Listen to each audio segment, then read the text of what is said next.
The views in this podcast are those of the contributors and don't necessarily represent those of CISL, the University of Cambridge or Investec, and should not be taken as advice or a recommendation. Welcome to What Next? Leadership Conversations for a Better Future from the University of Cambridge Institute for Sustainability Leadership in partnership with Investec. This series is hosted by Lindsay Hooper and Marc Kahn.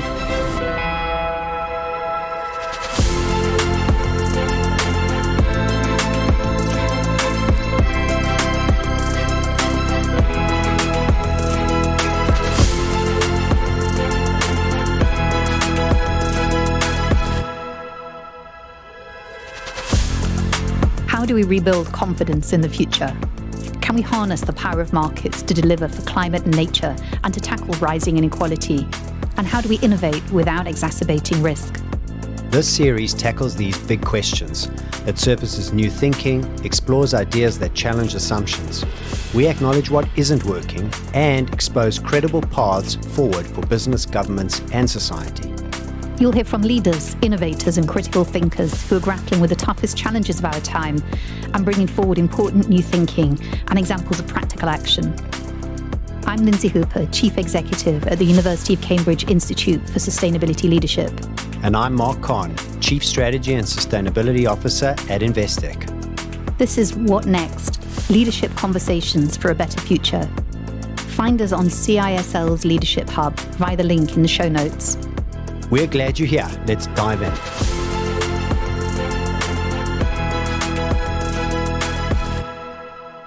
Young people are often cast as change makers, as innovators, as future leaders.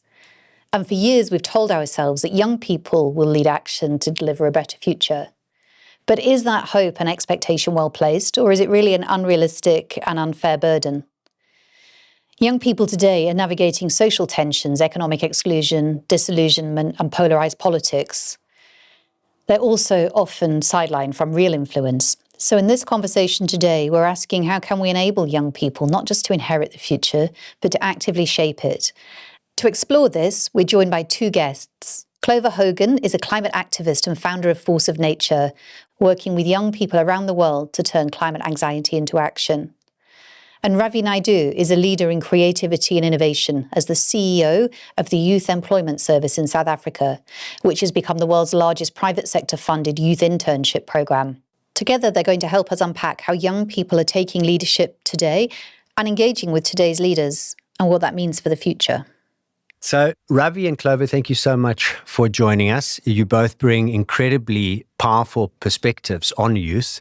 We'd really like to begin by getting a sense of your personal story that brought you into this work. And Clover, if we can start with you. Yeah, well, thank you so much for having me. Great to be here.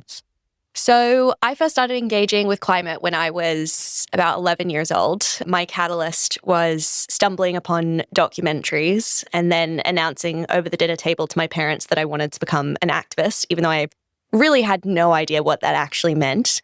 But skip ahead a few years, I moved to London when I was 17. I started working as a sustainability consultant, engaging with companies and big businesses.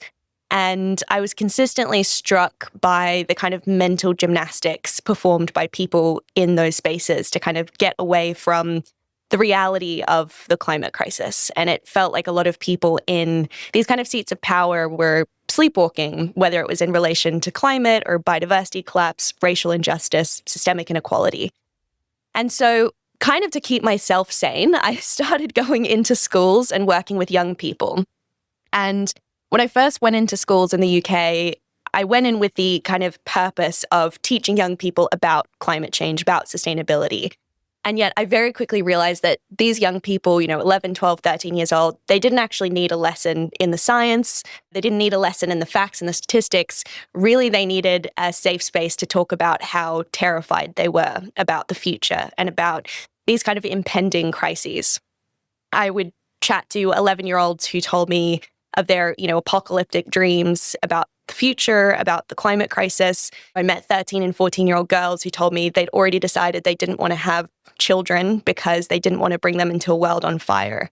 And it was such a glaring contrast from the kinds of conversations I was having with businesses to the conversations I was having in these classrooms. And what really struck me about these young people was their depth of empathy, their ability in a bubble of relative climate privilege, being in the UK, to connect with young people on other sides of the world for whom climate change is not this distant threat, but their lived experience, their day-to-day reality. And so what struck me about these young people was their humanity and their empathy, but also their capacity to question. And in addition to asking, why is the system the way that it is? What if we did things differently?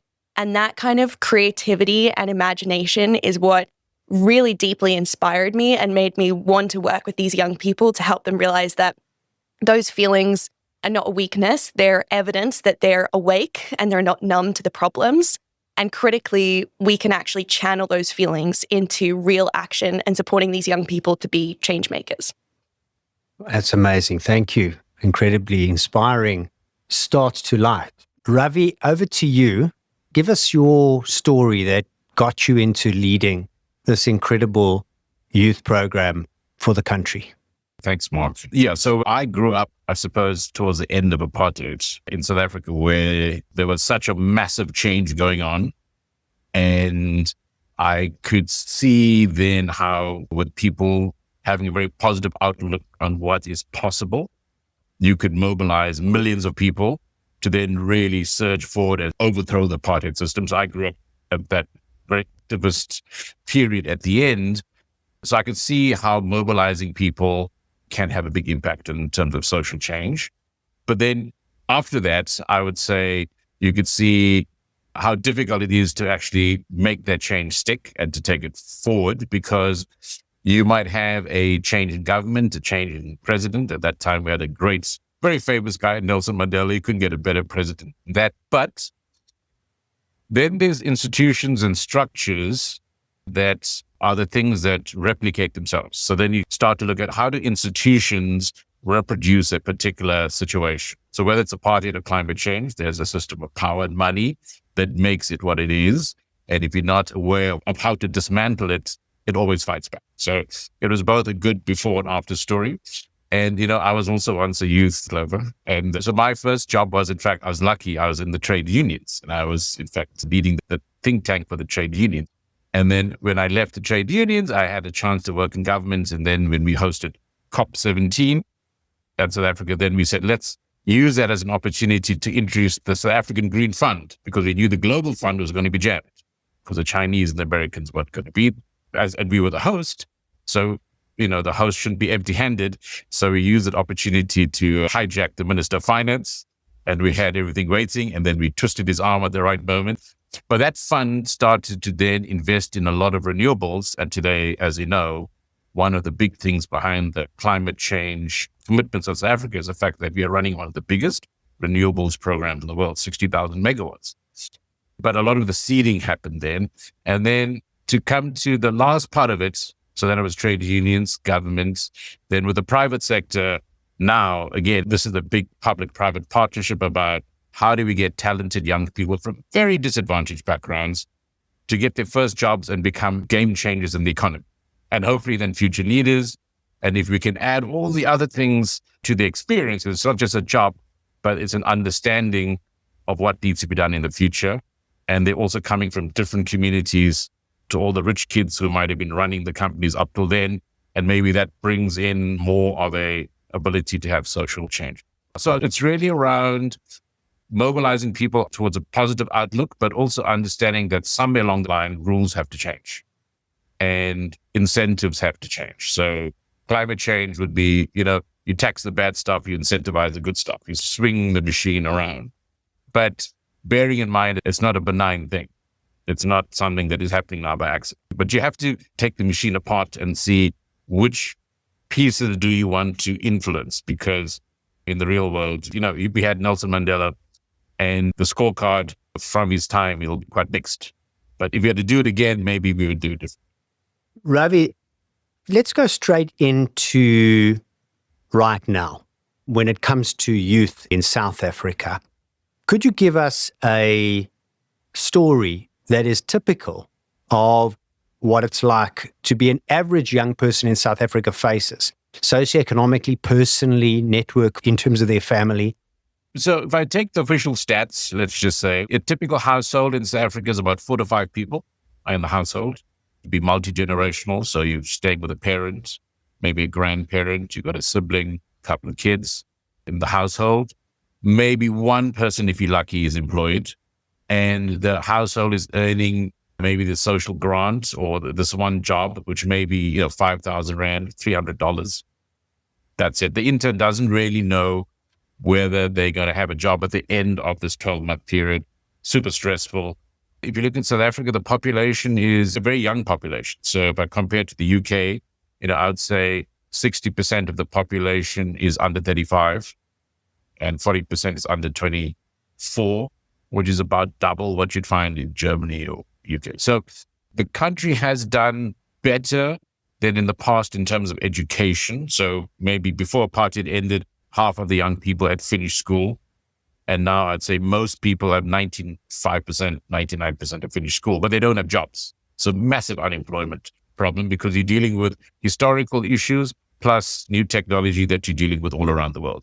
So we have a person in our program, his name is Fortune, and Fortune came from exactly this household that I'm describing. And fortunately, he had some good maths, so he managed to get into our program, and he got selected to be a trainee drone pilot.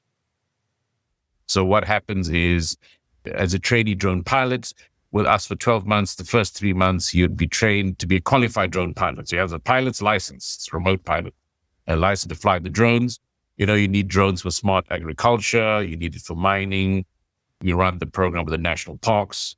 And so he came in, he did pretty well. Today, he would be an operations manager in one of the emerging drones companies. So he was our class of 2021. In 2024, he's the manager of drones program and doing all the stuff for the game reserves that I'm talking about. And he's also supervising the next group of 50 pilots. That company. So what we're trying to do is say, okay, there is a huge opportunity for someone from a very disadvantaged background to get into a job which is good for him. It's good for the country. And at the same time, if he can pay back to that community by connecting more people from his community to come into the program, that's how we build the team. So that's sort of how we're structuring it.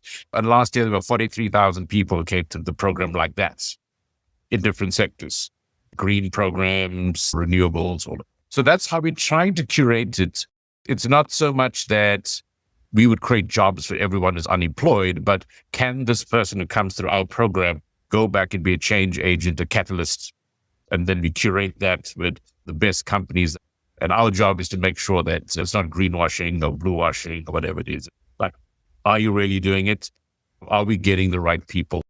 But it's a massive problem because, like I say, we have about 6 million young people unemployed. Ravi, would you therefore say that the primary anxiety of the average young person in South Africa is employment? The short answer is yes. And I think there are many anxieties, but you could almost Maslow those in a way. You see, in that family social structure that I just described, where no one has a job, including your parents and your grandparents, and you have to support everyone, that would be the number one issue. Thank you, Ravi. So, Clover, come over to you. From your experience and perspective, what characterizes the primary anxieties and concerns of young people that you spend a lot of time with? I think a few years ago, climate and the environment and how that also intersects with social justice was consistently coming up as a kind of number one anxiety for a lot of young people. And I think it's still very prescient for a lot of young people, but it's maybe been superseded by specifically the cost of living crisis. So how expensive it is to just survive these days. And that also means that even being able to engage in activism can understandably be considered a real privilege, right? We asked that question a few years ago at Force of Nature about why is the climate space in the UK so white and so middle class? And it wasn't the fact that people from global majority backgrounds in the UK didn't care about these issues.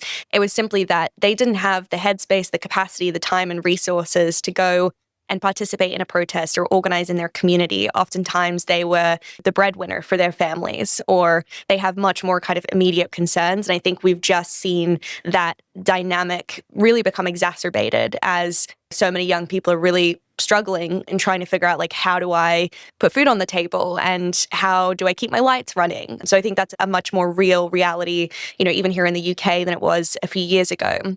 But the way that I hear young people from a diversity of background explain it to me is not that it's kind of a list of priorities so much as this like existential soup that encompasses lots of different things. So it's, yes, job security, and it's also, I don't feel represented by the people in politics. I don't feel like they really care about me or care about my needs. For young people concerned about climate, they go to the polls and they're asked to choose between a climate change denier and a seasoned procrastinator. So they question whether they should even really engage civically in that way. A lot of young people that we've spoken to who are already facing the frontline impacts of climate are understandably terrified about what climate change means for them and their communities. Are they going to be displaced? Are they going to have to move? What does that mean for their culture and where they come from? And I think also really immediate kind of humanitarian crises like the genocide in Palestine, that is an issue that has really provoked outrage and grief in so many young people in my generation and younger. And at the same time, I think many of the outlets that young people found for exercising their voices and speaking truth to power, those avenues are being eroded away. So in 2019, there were the youth strikes for climate. In 2020, we had Black Lives Matter, young people taking to the streets, protesting, coming together in community, organizing. And now in the UK, you can go to jail for supporting certain causes and for protesting. Last year, we saw 5 people imprisoned with 4 and 5 year sentences, not for protesting, but for their role in planning to stage protests. And those are the most draconian sentences that have ever been passed down in UK history. And so I think a lot of young people feel really despairing of, well, how do I use my voice? How do I show up? And for those of us who are deeply engaged in climate, we're now not just contending with climate, we're also contending with the resurfacing of authoritarianism and fascism and really trying to organize, but I think in quite a reactive and scattered way, as to how we respond to this extreme concentration and abuse of power that we're seeing play out, not just in the UK or in the US, but around the world. That's right, yeah. If you look at people's anxieties can also be local context specific. So if you have certain things, if you have income, then the income is less of a problem. You focus on other things. But even in South Africa, where we're talking about people not having jobs, I think it is very clear that there are many big issues that are moving forward, exactly as you are saying. There is a lot of anxiety over climate change and where is the world going from a democracy point of view and so on? Because even if you had no job, you're still thinking about other things. So I think there are multiple anxieties at play here because there is a general sense of the world is going through a stage of very accelerated change. And it can be good and it could be very bad. But you can see there's a lot of change that's happening. So we've heard from you really powerfully about the anxieties that young people are hearing. We've also heard from both of you about the systemic challenges, about the scale of those, but also about how routes to effect change are being eroded. We want to really look at what that's going to take and look at what more is needed. One of the areas that I want to touch on first, though, is I suppose the cultural. What are the myths about youth? What are the perceptions that are getting in the way, this reality of what young people are grappling with? But in the space I'm in sustainability, I see a lot of assumptions around, well, youth are going to save us. And the assumptions that all young people speak with a single voice, that they're all progressive and climate committed and they're all going to take action. But I don't believe that that's the case. I think it's a more complex picture than that. And I know here in the UK, we also have a lot of media stereotyping of young people. We get a lot of talk about snowflakes or young people being entitled, which can be very challenging. And I'm interested in whether you see myths or assumptions about young people in your sphere of influence that you would like to challenge? Yeah, well, you mentioned the term snowflake. When we first started working with young people, we started researching the rise of climate anxiety or eco-anxiety, as it's referred to. And we ended up co-leading the largest ever study into youth mental health and climate. We interviewed 10,000 young people across 10 countries. And we found that 70% of young people globally are anxious about the climate crisis. And we first started talking about this rise of anxiety. The response from pretty much every journalist was, isn't this just another sign of the snowflake generation? Like, isn't this just young people finding another thing to be upset about? And so I think that myth is really, really harmful, that young people, waking up to this existential crisis in spite of this huge propaganda machine that tries to numb us and switch us off from what's happening and disempower us.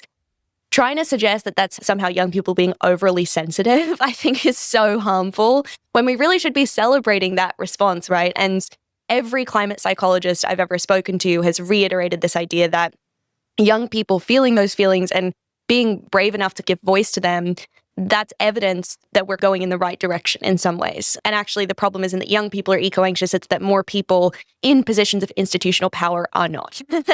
So I think that's one. I think the other is that, young people are disengaged, and maybe that's evidence that they don't care. I think in reality, when you sit down and actually talk to a young person, wherever they sit politically, socially, the reality is they feel deeply disillusioned and in many ways like betrayed by these kind of systems and institutions that have failed to meaningfully respond to the climate crisis, to global inequality. And so the work that we've been doing at Force of Nature is really about how do we create a space for young people from wherever they're arriving to come to terms with those different feelings, but then to really turn them into the fuel that motivates them. And rather than feeling overwhelmed, because we have this constant kind of doom scroll at our fingertips, which is this deluge of every problem happening everywhere in the world, how do we help young people recognize that impact comes from focus? And then how do you join hands with other people and work in community to take action on those issues?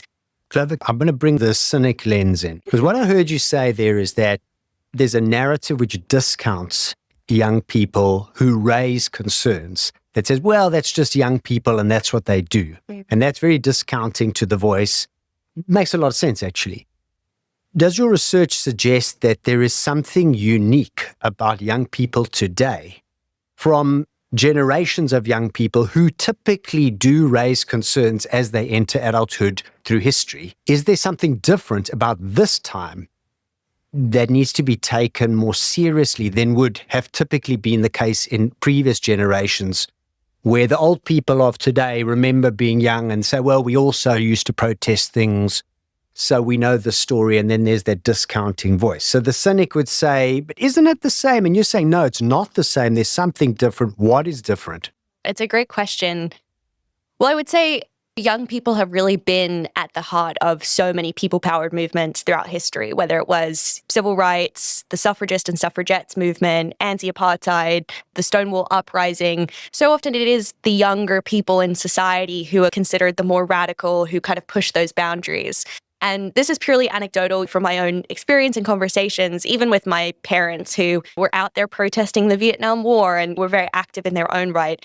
I think the key difference I've observed is that they felt that the world was trending toward a better place, right? They were on this treadmill of so-called progress. And even in the face of tremendous opposition, things were incrementally getting better.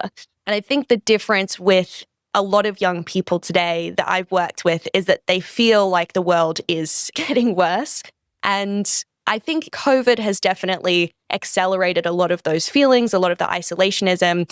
Mental health is the worst for young people today than it's ever been. And so I think they don't really feel those promises of former generations manifesting in their lifetimes. It's harder to buy a house. It's harder to get on this economic ladder. We're constantly hearing the narratives about how AI is going to decimate half of the world's jobs. And so I think there's a greater sense of despair, and that's also manifesting in how young people are making really important decisions about their lives. So we did some research in America, which found that 50% of young people across the political spectrum were making decisions about where they lived and whether they started families based on the climate crisis. And so these kind of existential threats, I think, are shaping young people's lives and the decisions they make in a much more immediate way. I think the source of anxiety is also because what's happening now is intergenerational, right? So the decisions being taken now are affecting future generations, including those generations not even born. So as a young person, if there's something making you feel uneasy, it's because a lot of the decisions now are effectively stealing from the future, right? It's the future generations that are being affected by the decisions now. So it should be making a young person uneasy, even if they haven't conceptualized it like that, because these are intergenerational impact. Climate change is fundamentally about what happens in the future based on decisions now. So if you wait as a 20-year-old till when you're 50, well, bad news. Most of those decisions are now locked in, and the impacts you'll have to bear. And the people who've made it won't have been around to suffer the consequences. So we got to see what's happening now, whether it's technology or climate change, or there are intergenerational impacts now rolling out. But in fact, it is a very big issue that's happening. I love the framing that actually this is the rational response. Those who are not anxious are complacent or sleepwalking, I think was a term you used earlier. And this is an entirely rational response to the reality of the science and the challenges that we're seeing. I'm interested, Ravi, in whether there are any assumptions or cultural barriers that you think need to be tackled in your context, or whether actually there's a very clear-sighted view and there are not the same kind of myths or discounting of the issues. Are there any myths that you would want to challenge? I think the one is, even though we're talking a lot about structures and institutions, it's not as if it can't be shaped by human action. So, people creating institutions, people can undo institutions and create new institutions. Even in very dark days, people still tend to be quite optimistic. I suppose, if you're going through apartheid and all of that, people learn how to carry on and fight through it. So I think culturally, South Africans are very resilient. And I would think a lot of it comes down to how individuals can be actually activated, and culture of organization becomes very important. So South Africans have a history of good organization for change. And I think what also helps is to have a theory of how the change is happening and how the change can be undone. Ravi, you were a youth activist during the change that came about when apartheid was dismantled. So you can personally attest to fighting the good fight for a better future.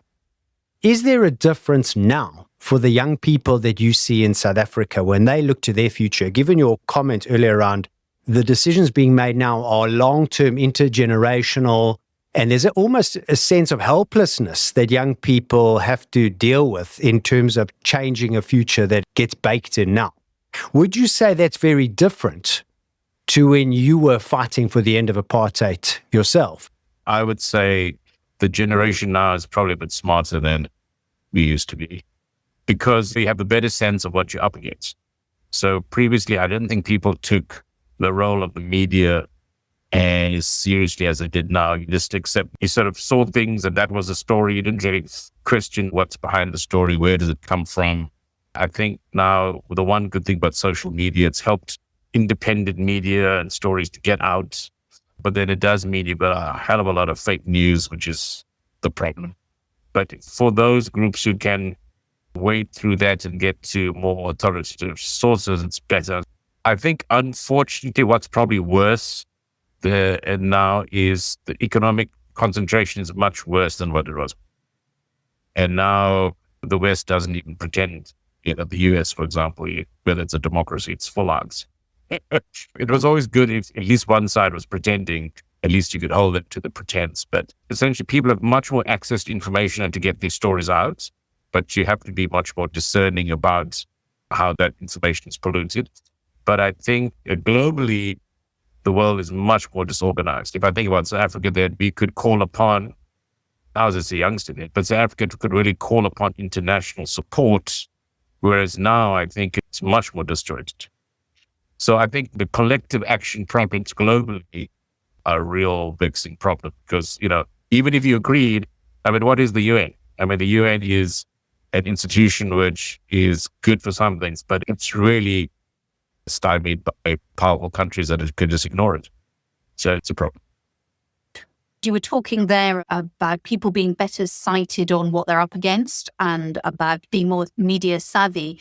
How are young people using their agency today? And keen to know how that's evolving. And it may be that I'm clearly much older and I'm used to looking for traditional forms of engagement and activism that might be more around visible protests and petitions or engaging in party politics. I'm interested in how youth are using their voice and agency in effective ways at the moment.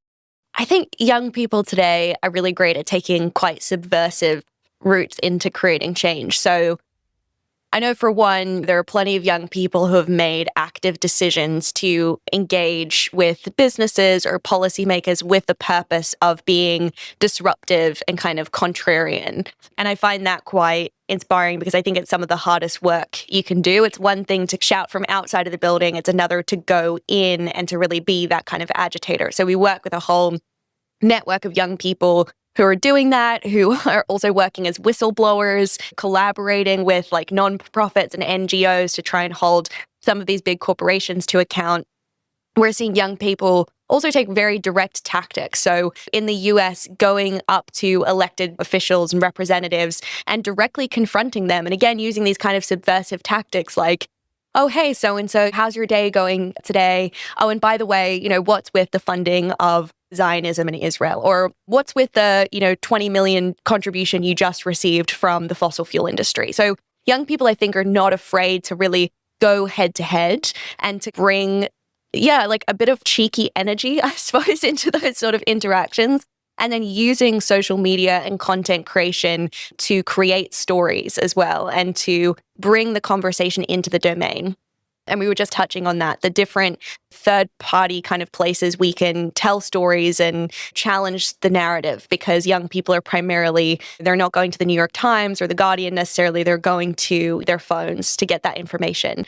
We're also seeing really amazing examples of young people organizing politically. So we just saw Mamdani's campaign in New York. 1 in 200 New Yorkers were part of actively canvassing for him. And it was very much orientated to Gen Z and really contradicted the kind of mainstream narrative that, well, young people don't care or they're not politically engaged. Young people need someone or they need a movement to get behind. And then if you entrust them to do that, they'll show up with all of the skills and the kind of tenacity and grit to get that job done. So I think those are just a handful of kind of examples. And then I think otherwise young people are going outside of existing organizations to kickstart their own initiatives as well. So one of the projects we started at Force of Nature was called Climate Cafes, and it provided a very simple template for young people to organize in their own communities. And to date, we've had the most climate cafes across the African continent, which is really, really cool. So we've had hundreds and hundreds of young people organize in their community to work on climate, to develop solutions. And I think it's really testament to the fact that you don't actually need to give young people a lot to embolden them to start solving for the issues in their own communities and in their own neighborhoods. Thank you. A great example there from New York.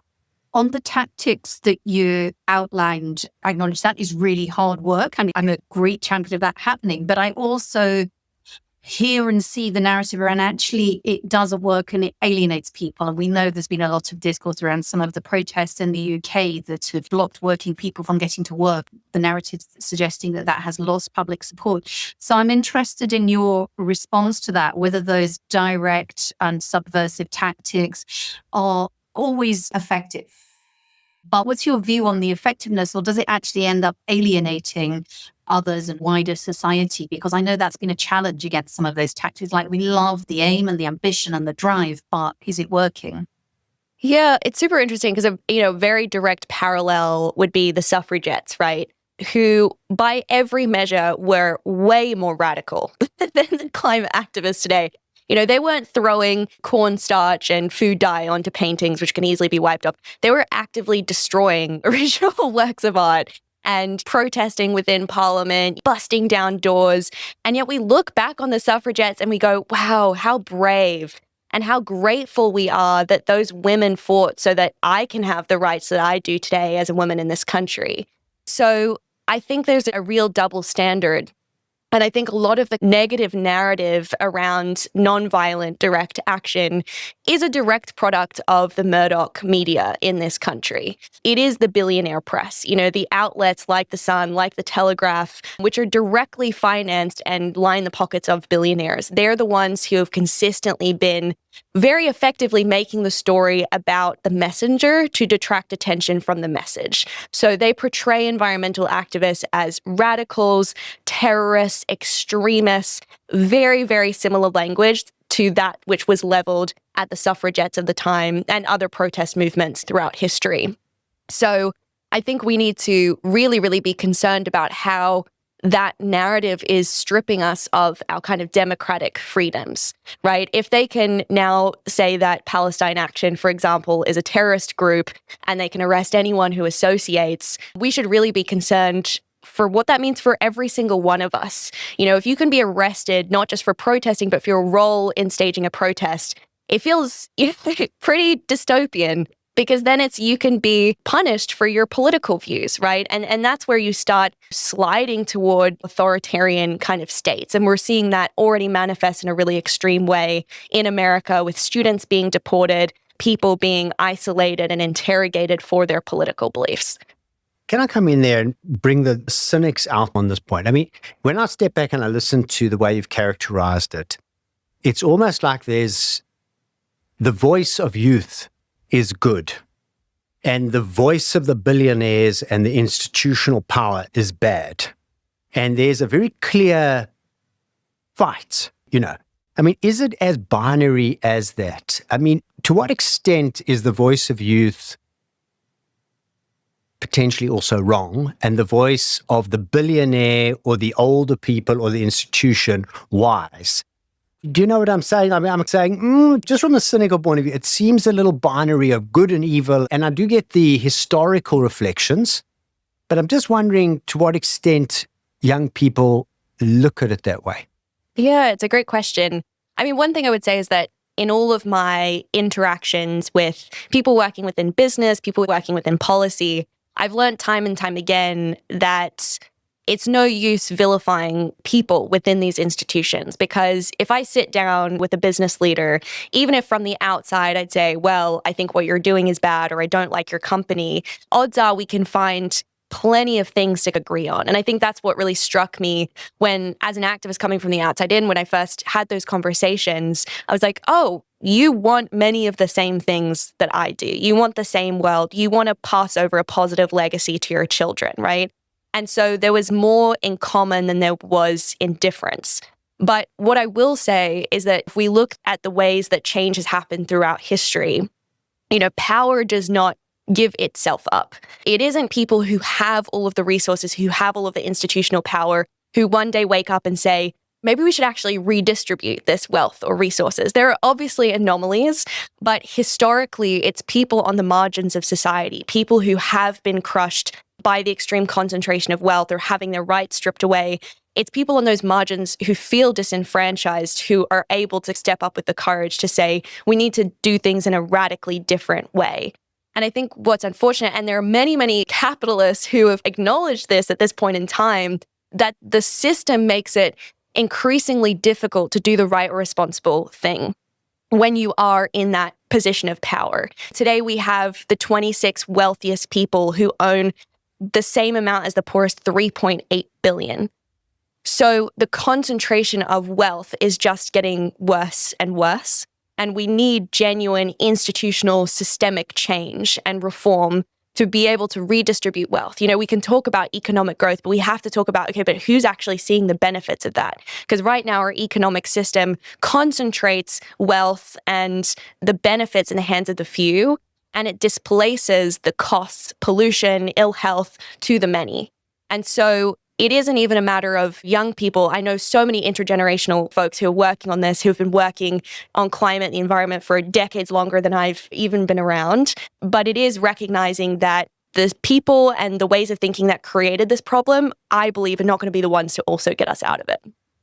I think we can all agree that a world where the billionaires are dominating politics and using their tech platforms to further entrench themselves is bad, objectively bad, right? Even if it wasn't 2025 and it was 1975, you'll still say you have to look at what's happening to economics, to technology, and to democracy. Those things, how they combine, shape how the future goes. I'd add climate change to that as well, which is like a very skewed economics dominating democracy, and the technology anyways running ahead of where the rules are.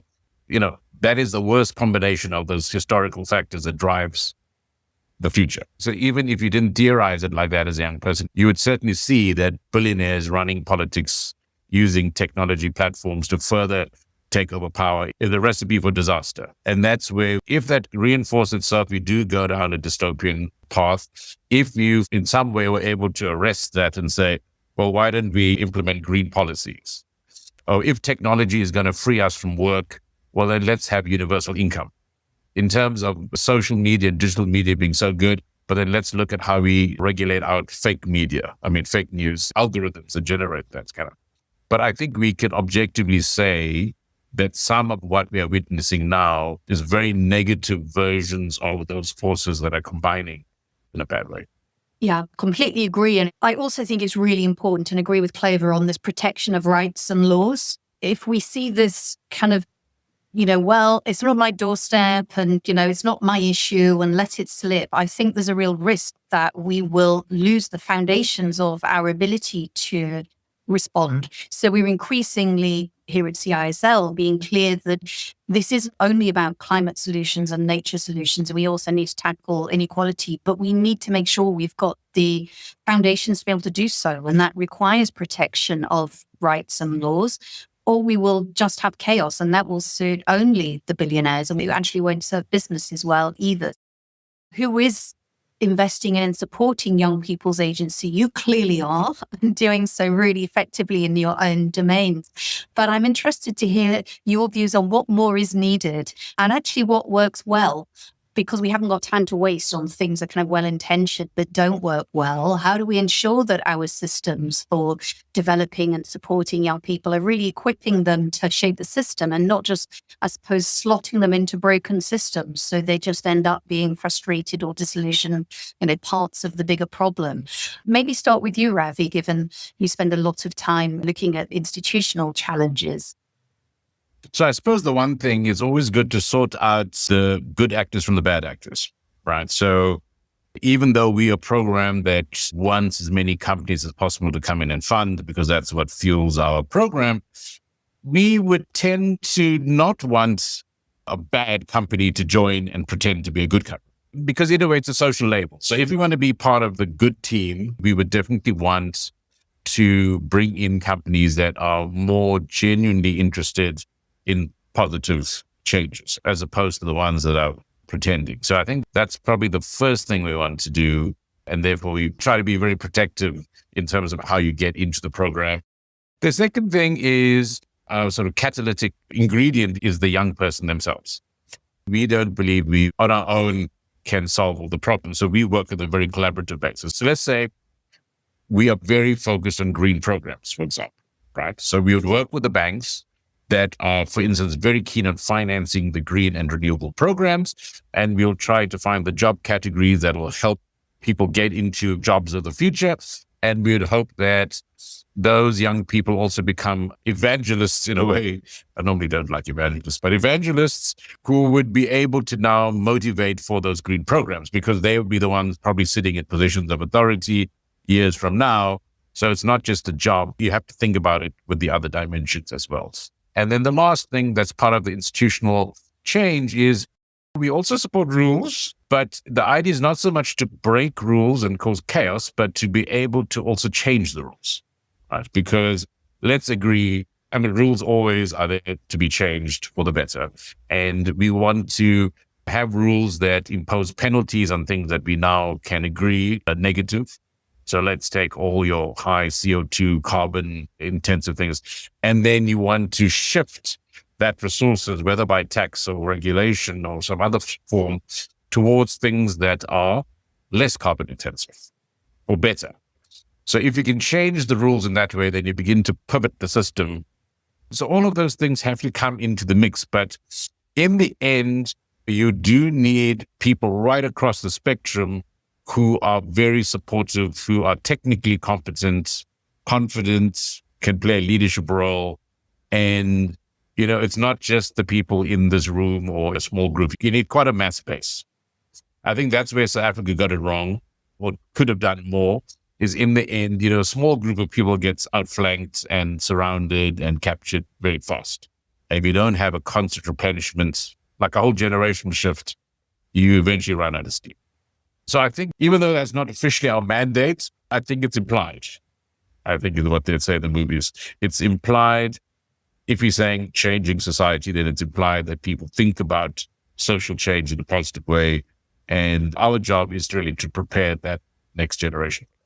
Yeah, I love what you're doing, Ravi, because I think it's so important to actually create those economic pathways for young people. And I think so many organizations say, oh yeah, we love young people and we want to platform them, but are not actually putting in that work to understand, okay, well, how do we actually enable young people to enter the green economy? Because right now there are so many young people, there's a surplus of young people who want those kind of jobs, but they aren't receiving the allyship or the mentorship or the resources and support to actually seek out those careers. So I think those kinds of interventions are so incredibly important.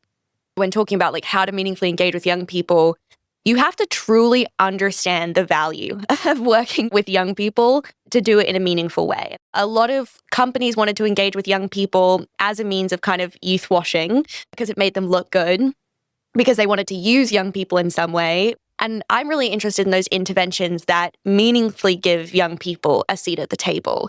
And I think we've seen some really great examples. There's the Future Generations Commission, which came out of Wales, which I think is such a neat idea because, to Ravi's point earlier, it's how we actually making decisions in government and across different departments and companies that take into account the world that young people are going to be inheriting, right? That totally transforms what our priorities are. If we're not thinking in terms of quarterly cycles or the next 4 years, but actually, what is the world going to look like when I'm 50, for example?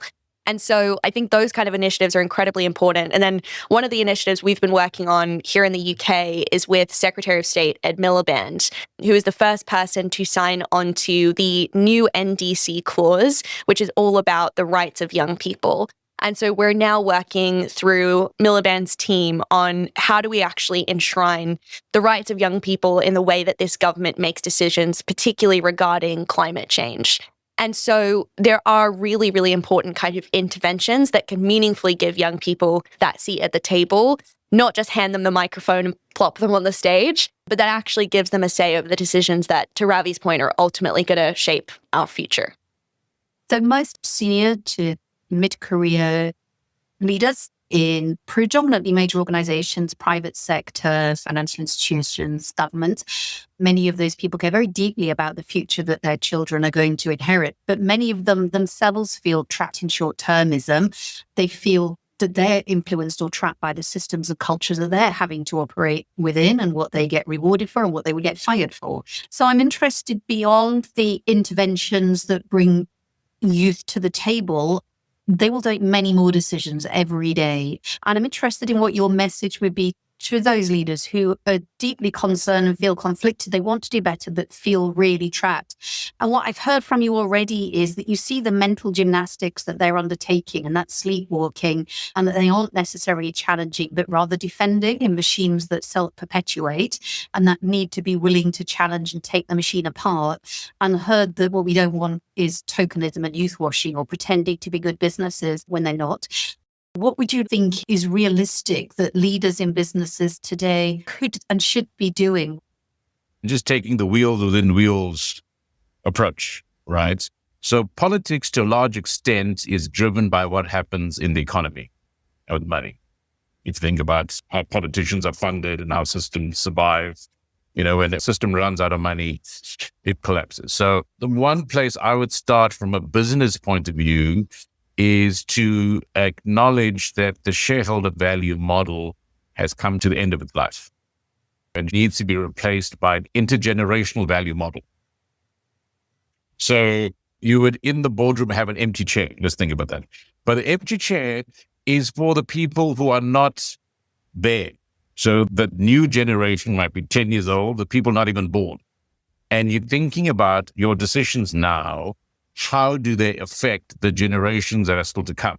So you don't have business models that are essentially depleting environmental resources, let's take it, and passing that cost and consequence onto future generations. So even if I just take a normal corporate governance model and say, well, actually don't know, Marc, where the key models on that. But I think the way I would do it is to say, well, all right, now we have an intergenerational value model, which is forcing decision makers in companies, which will eventually influence politics, to now change how they think.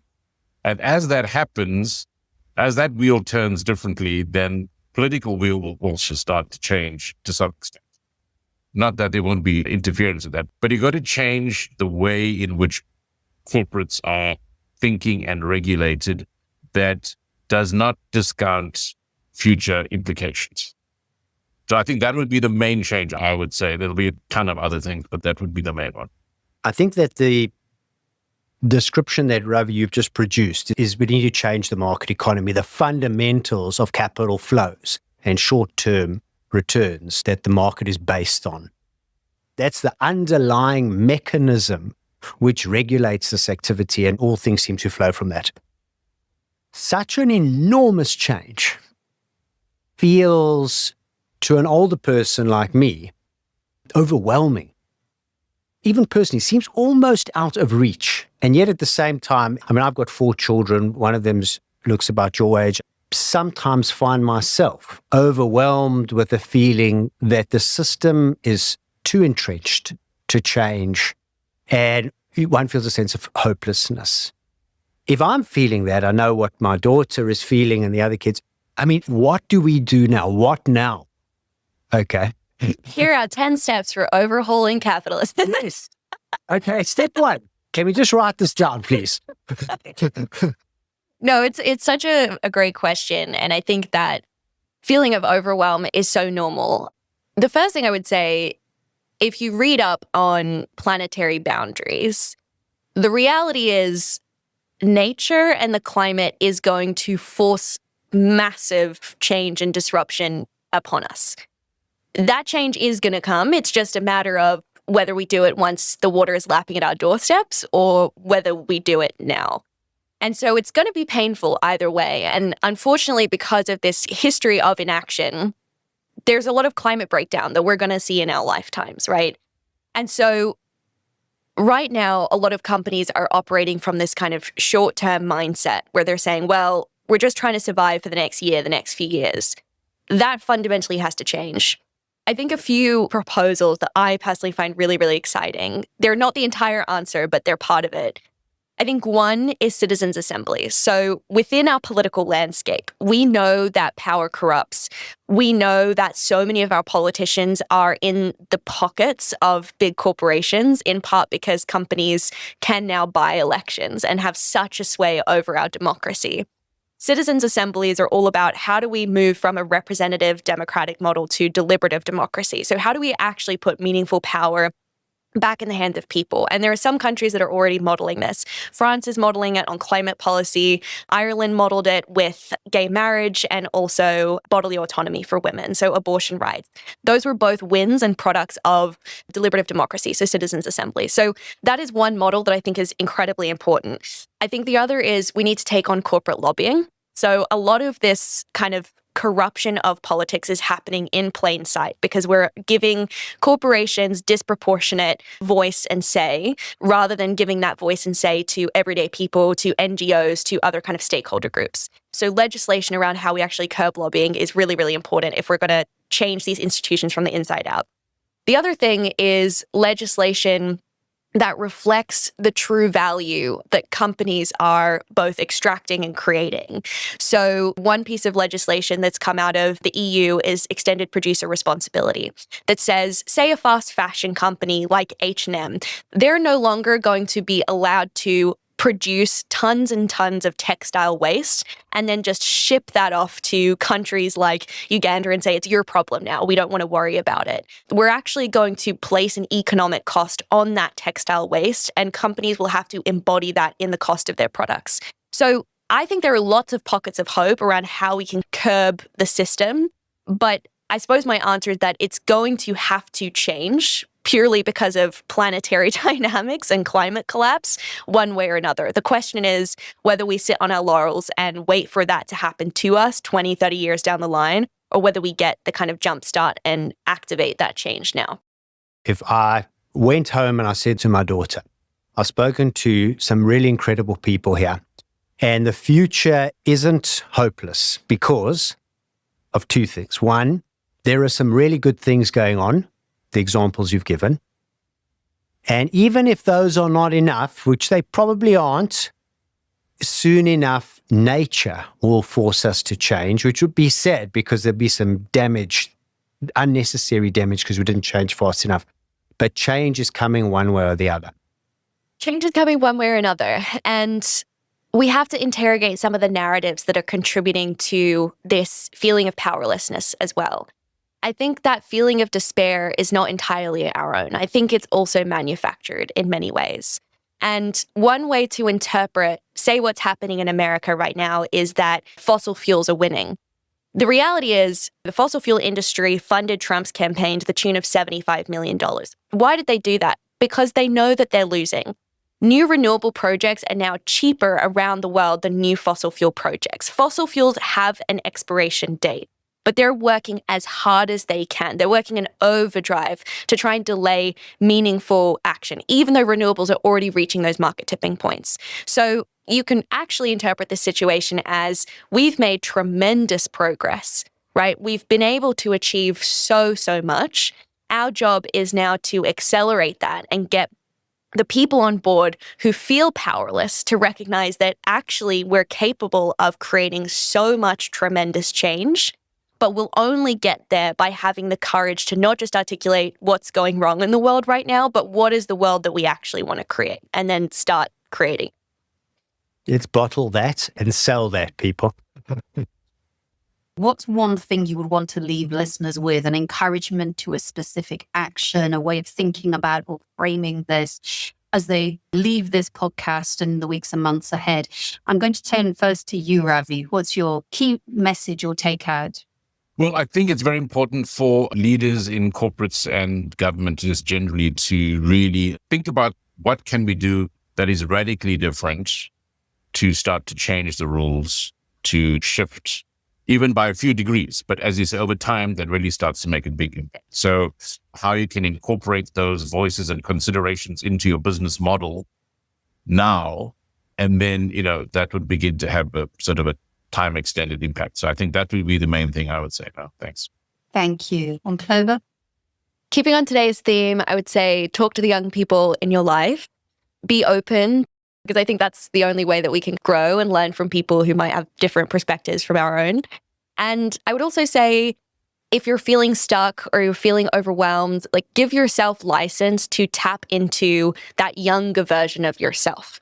Perhaps the version of yourself you might discount as naive or too idealistic or too radical. Allow yourself to tap into that energy and think, okay, well, what did I want to see in the world as a young person? Before I took on responsibility and pressure and, maybe got stuck in a job that I didn't particularly love, what did I want to be and what did I want to see? And I think that can help create the space for the kind of imagination and innovation and creativity, frankly, that we need to be able to address these big and complex problems.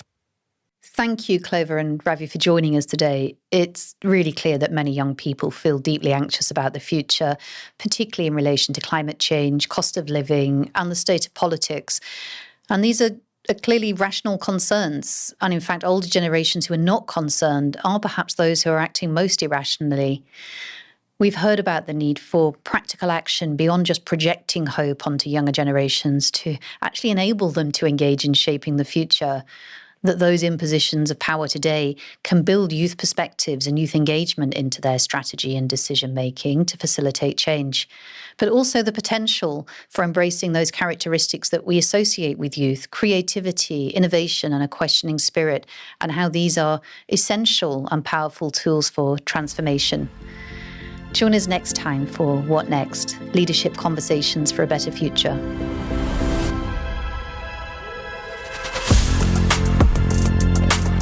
This show is presented by Lindsay Hooper, Chief Executive of CISL, and Marc Kahn, Investec's Chief Strategy and Sustainability Officer. The producers are Carl Homer of Cambridge TV and Alexa Selwood. The executive producer is Gillian Secret, and it's produced in partnership with Investec. Thank you for listening. For more episodes, subscribe on any major podcast platform or visit the Leadership Hub on the CISL website or Investec Focus. You'll find the address in the show notes.